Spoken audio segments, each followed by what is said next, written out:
Welcome to the SciCommer YouTube. Today, I am excited to chat with Stephanie Morrison, MPH, an experienced health communicator and editor who has been translating complex science into clear, accessible content for more than 2 decades.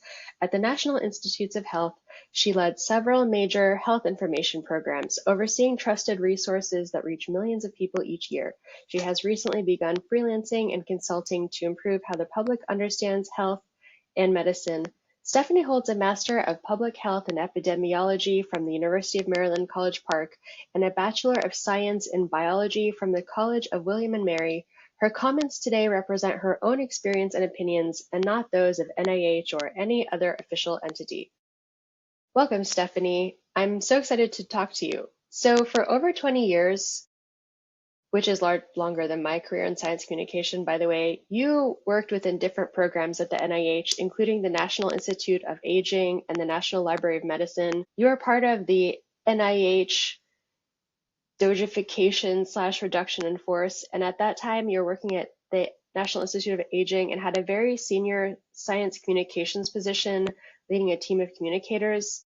How did you get into that work? That's probably a dream job for many. And what was your story like getting into public service? Well, thank you so much for having me and the opportunity to talk about, the communications that we're doing at NIH and what has happened during this political administration. Like you said, I think like a lot of people working at NIH was a dream job for me. So it has really been a wonderful, very meaningful career where I have felt that I am doing real public service and helping people in a very direct way. I started out as a government contractor and then later was hired on as a federal employee.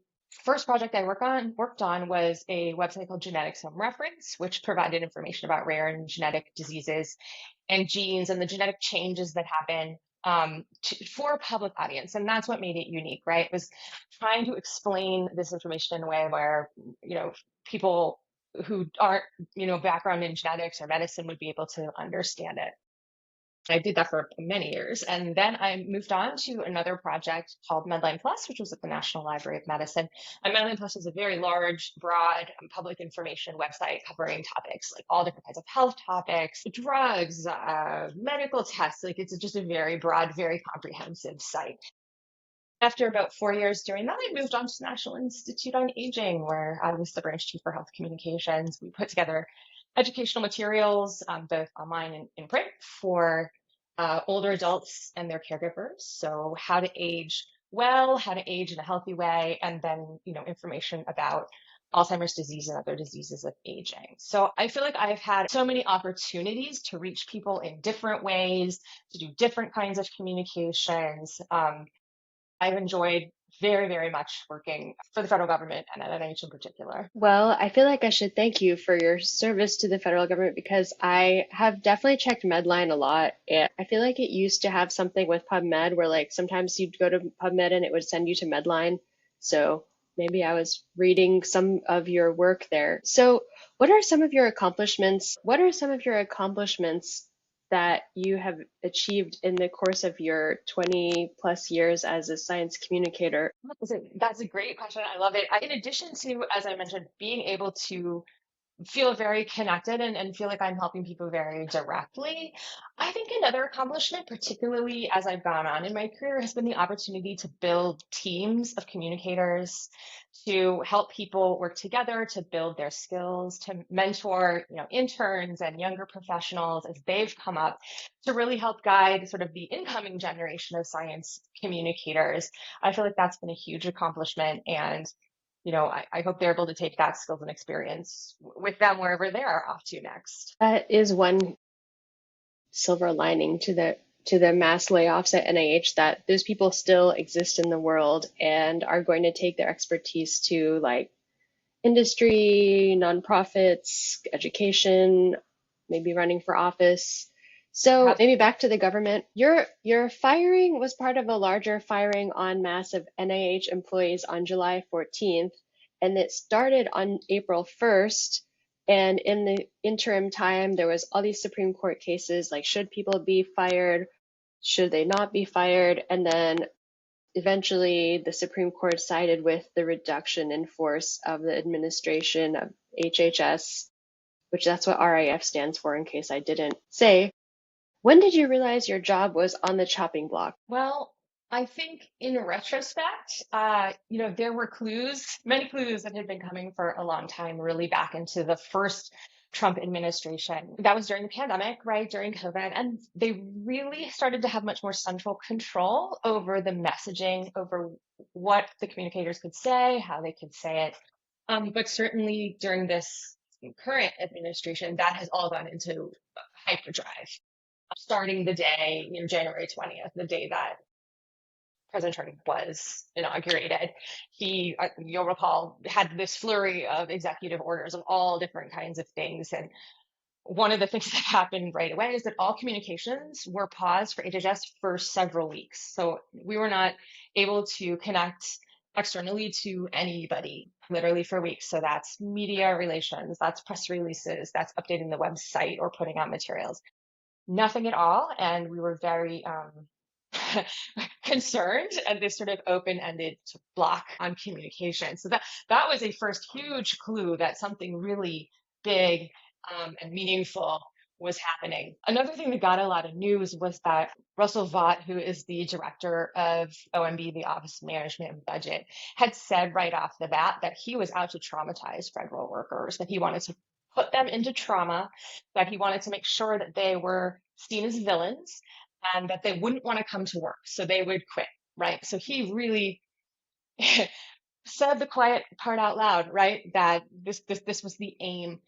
And one thing that they did too was they had everybody come back into the office 5 days a week. There was just a lot of uncertainty for a long time. Total uncertainty about what would happen, what was happening, hardly any communication. And whenever there's uncertainty, you're going to start getting rumors, you're going to start getting disinformation, you're going to get misinformation. So there were lots and lots of things flying around like, what is Doge doing? And Doge is at NIH today. And don't go to the bathroom without your ID card because Doge is going to fire you. It was some wild stuff. And then on April 1st, right, this is when we actually got the notice that we were going to be subject to reduction in force. That was a 60-day notice, so we were going to be separated on June 2nd. But beyond that, we really had no additional information. We were put on administrative leave, that we were told we would no longer have access to our equipment, to the systems, and to the buildings. People were in the office, in our communications office, were just stunned. And we were not getting information we needed about, well, what should we do with our equipment? What do we do now? Or there were people who hadn't gotten the notice, and what's going on with those people? So it was very chaotic. Not a lot of information. People were obviously very upset. So emotions were running high. And so we all went home on administrative leave, expecting to be terminated on June 2nd. But then the court cases that you mentioned came along, and it's more complex than probably we'd be interested in going into. But what that meant is we ended up being on administrative leave for kind of indefinite amount of time. I'm grateful to have gotten paid and had benefits during that time, but it really was difficult because again, you're living in this total uncertainty of like any day it's over.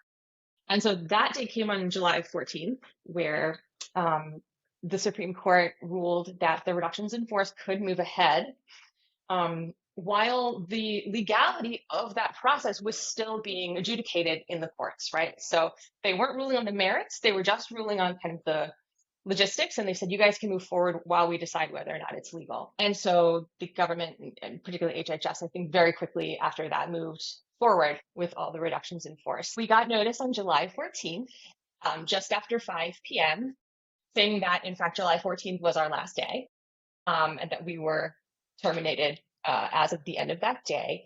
They sent that notice only to government email addresses. A lot of us had lost system access long before that. So we, again, were dealing with other people telling us what they had gotten.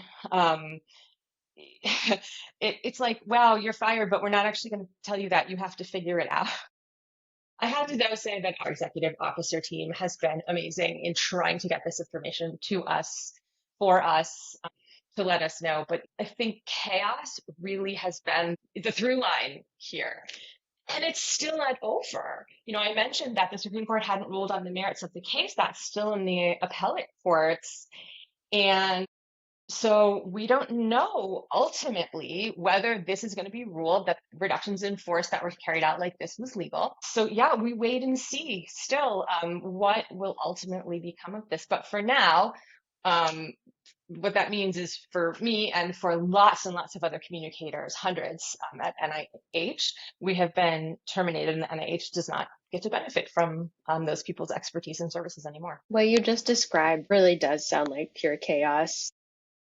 I'm sorry that that happened to you all. It wasn't even like a small amount of people. It was not just communicators, it was also like NIH scientists. And I was reading the NIH subreddit, and one person posted they got like furloughed or whatever happened to them. And they were like, do you think I could go back to the lab and do more work? And I was like, that's so self-sacrificing. And exactly what you'd expect an NIH scientist to say. Public servants in general really love their job. I have always heard public service doesn't pay that great. I think it pays all right, but people can always make more money in corporations and stuff. So it's kind of sad to see this loss. And it's also very easy to see the impacts of losing all of these talented researchers and communicators. The other day, I heard that the EPA is dismantling its entire scientific research unit, stuff like that. There's just news every day coming out of HHS and our federal agencies that completely ignores expertise in science. I don't know what to do with that as a scientist and as a concerned citizen. And then, like, you're a talented science communicator that has worked in the NIH for over 20 years, and you're out of your job. And a lot of that, you also lose the institutional memory that you have of government. That's really important for government. Government has a process of doing stuff, and you really need to know that to succeed. So I'm like, are there any scientists even working at NIH right now? I find it hard to believe that anyone is able to work in a non-chaotic way in this administration. That's my opinion. I guess I'll ask you your opinion. How do you think the current political climate is affecting science communication at NIH and elsewhere, and what could those changes mean for the way the public understands scientific research? Well, I want to start by agreeing with you that not everything is wrong, in the sense that there are still dedicated scientists and researchers doing their very best to carry out their research, to report on their research, to get their research funded, that are still doing evidence-based science. And kudos to those people, because from what I've heard, morale is very low, at NIH, at CDC, and elsewhere, because of all this chaos swirling around. It's making it very hard for them to carry out their scientific mission, but they keep at it. So I have tons of respect for those folks. But going back to sort of how the political climate is affecting science communication, I mean, at the NIH level, you just think if you lose hundreds of science communicators, that's going to really impair your ability to get the message out. And whether that means talking to the media or putting stuff up on websites, making sure that the latest research is captured and shared. Just having a fraction of the number of communicators that there were at NIH is necessarily going to lessen that and delay that. I think too is that there has been an ideological shift in the way that science is communicated. And so, for example, there was an executive order that the administration put out right at the beginning, right after inauguration in January, that all government materials would discuss men and women as two biological sexes. We would not use the term gender, gender identity, gender ideology, talk about transgender people, and that we were to go through the entire corpus and ensure that any of those terms had been taken out and that we were using the terminology in the way that was deemed appropriate by the administration. So really, we were to be using terminology that wasn't necessarily based in science or research findings, but that was based in, an ideology that was being forwarded by the administration. And I'm sure you also heard about the diversity and inclusion. There was another executive order that we would not be supporting those kinds of programs anymore. So we would be taking any kind of mention of that down off the websites. We would be changing that terminology as well and making sure that nothing like that was in our materials. And so not only did I have a real sort of clash with my personal values on these points, but it felt like we were not free to explain the science in an unbiased, objective way anymore. So I think the bigger picture here is that political pressure is influencing kind of what can be said in government materials, that messaging is being controlled really at the highest levels. And it's my opinion that this is really, it already is and will be eroding public trust in the NIH and the CDC, which have been scions for decades of like, these are people you can trust to give you the straight answer on whatever it is you're looking for. And I think that means that there's a growing space for misinformation, for disinformation to sprout up, because we're kind of losing these bastions of unbiased information, which is scary, I think. It's definitely really scary. Losing the talented science communicators and scientists. I mean, apparently you said there's people still working there, which I have no idea how they're continuing to work there, but I have a lot of respect for them. I assume many of them don't agree with what's happening, but they still continue to like show up every day and do their work. I saw that the NIH's communications have changed a lot. I saw like one post about bruxism from the NIH, and bruxism is when you grind your teeth together and it causes your teeth to erode. There was another one on something I would say relatively benign, and people commented and they're like, why are you using our tax dollars to explain this to us? I really do miss the NIH's nuanced communications. They used to have such good stuff. And I follow so many different government websites, military websites, and then like that time when they were applying the new executive orders and they had the screen thing that said we remove content to comply with the executive orders. I was like, That's right. oh man, there's all this stuff lost. It was weird because I went to a science museum where I was helping with event about Sally Ride, the astronaut, and then Mm-hmm. they had a book and it was from NASA and it was about women in space, and I was like, oh, they haven't gotten rid of this due to the like federal mandates, and they were like, no, this still exists. And I was like, oh wow, that's crazy. So it's really sad and heartbreaking to me to see that all of the work that these people like you have done just being moved from everywhere. Misinformation can definitely spread when there's no information. I think it goes beyond political leanings, and I think it really relates to the value of expertise and how people see expertise. The Trump administration is trying to align everything to be more political, like the constant attempts for them to like appoint people that are aligned with their views, reclassifying federal employees. There's a lot of different things. The TLDR to me is that the Trump administration is trying to only have people that align with their political views. It's going to be hard to find scientists that really align with his political views, and the not having DEI, and the not listening to scientists because we could just have our own people do it. I'm honestly not very optimistic, but you said there's people still working there doing this work, so maybe it's not as bad as I think. I helped organize Stand Up for Science in March in Oklahoma City. We have NIH funded researchers and they all work along the where the Capitol is. So some of us marched out of our labs. They did. I don't work in a research lab, but they marched out of their lab with signs, and we stood up for science, and the media came, and later that day we got news from Tom Cole, who is our representative, that the National Weather Center is not being shut down or something because it was like on the chopping block, but then it became on the chopping block again, and now the new appropriation cycle is coming, and who knows what that's going to mean for science, because that's an opportunity to put into law the Doge cuts that have been enacted. So there's a lot to be concerned about as people in science and science communication. Do you see any of your Doge coworkers running for office? Like, what are you guys all doing now? Like, How are you guys doing? Are you running for office? I'm not running for office. I'm always thrilled to see good folks be inspired to do that as a way to serve others. That's wonderful for them. That's certainly not in my future. But, I think about you talking about Stand Up for Science protests. As I understand, there's still weekly protests at NIH where people go out and with their signs, in front of the campus and they do vigils. And so I think we don't have the luxury of despair.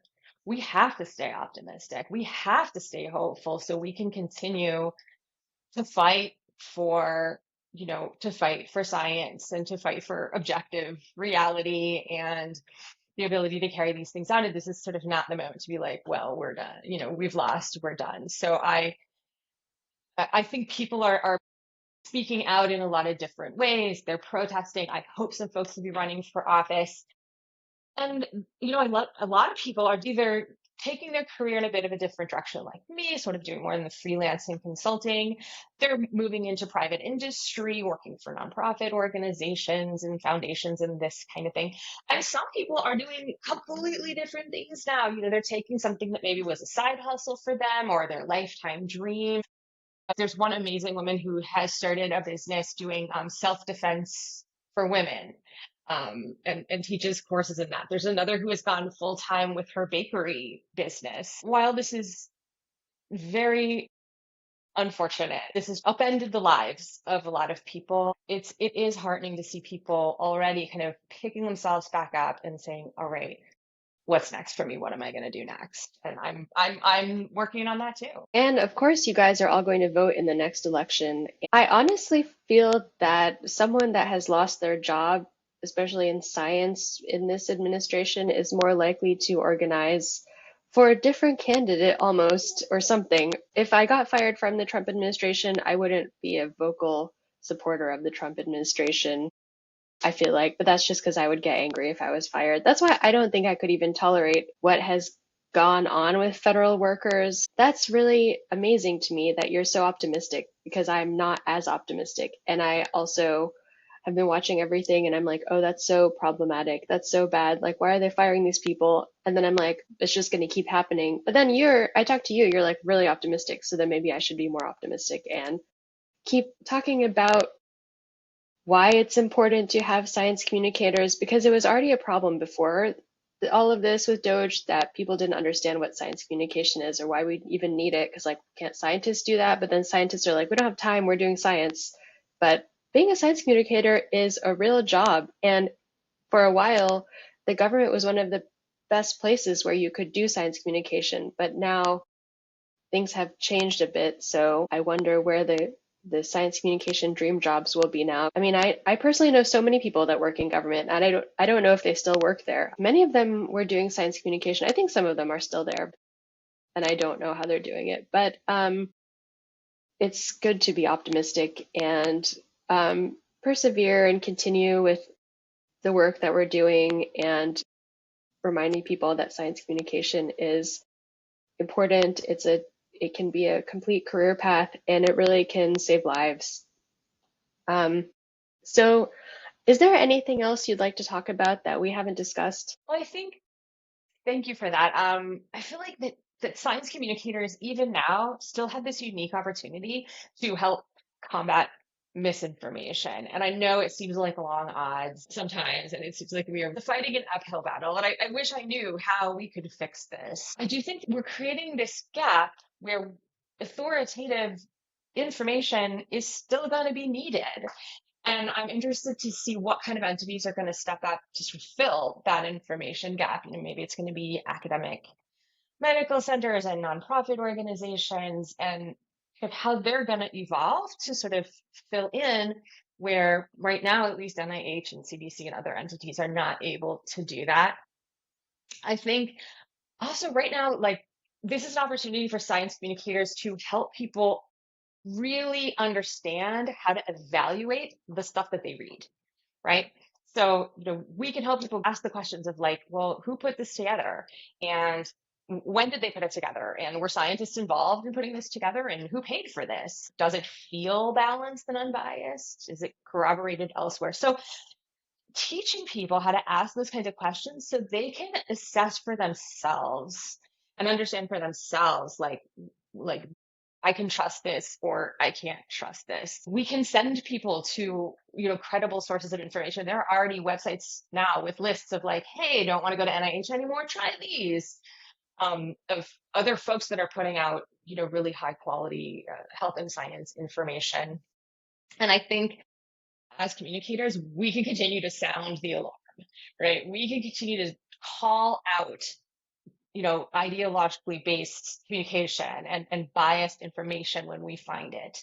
And that we can help hold the government accountable for that. And that's through, I know we've talked about, through protesting, through the media, and obviously through voting for candidates who are more aligned with how you feel science communication ought to be going. But I really feel like we have to have hope. This is not the moment to kind of lay down and just say, well, I guess it's over. More than ever, we're going to need people to fight. And honestly, once we are in a different political situation, fingers crossed, we're going to need these people to come back and help rebuild. So there's hope. Maybe it's not immediate, but we have to keep at it. That was really powerful. I honestly got a chill listening to you speak. You're like, we have to come back and rebuild it. And I was like, ooh, I just felt a chill because it's like, yeah, I guess we can just abandon the US science communication infrastructure, which, I mean, I would say very few people think about the US science communication infrastructure except for US science communicators. So we're out here, we're in government, we're formerly in government, we're like me. I worked with some government peeps and been doing lots of lectures at universities and stuff, but you're right, we can't let this just kind of get abandoned. Maybe things get worse before they get better. Science helps everyone. Just because political official doesn't want scientists to be working doesn't mean that science isn't valid. So it's like kind of bracing myself for things to get a little bit worse. The more bad it gets, the more angry the scientists get, the more engaged the scientists get, and that's why like there was a phone bank from Stand Up for Science that was incredible because scientists are such smart people, and I don't know how they came up with this. They were like, we're calling, I think it was like South Asian people in swing states. I don't know why they picked South Asian people, but in swing districts for the House to remind them about the value of science. That's the first scientist phone bank I have ever seen in this presidential election. I was founder of Scientists for Harris in 2024, like right when, about a year ago, this time around when Kamala Harris announced her presidency. It's like, I'm going to found Scientists for Harris. And we did do a phone bank with Scientists for Harris, but it wasn't on the level of Stand Up for Science. So I'm really encouraged by like every scientist being similarly outraged / attentive to the issues. And yeah, maybe science will be a voting issue in the next election. That would be an amazing thing to see voters that care about science that much. This is part of a conversation that will be going on definitely for the next 3 years. It's been great chatting with you. Good luck with your freelancing. We'll put your information in the description box so people can find you if they want to work with a very talented science communicator that has led entire teams of science communicators. And yeah, thank you for talking to me. Thank you so much, Eva. I really appreciate it.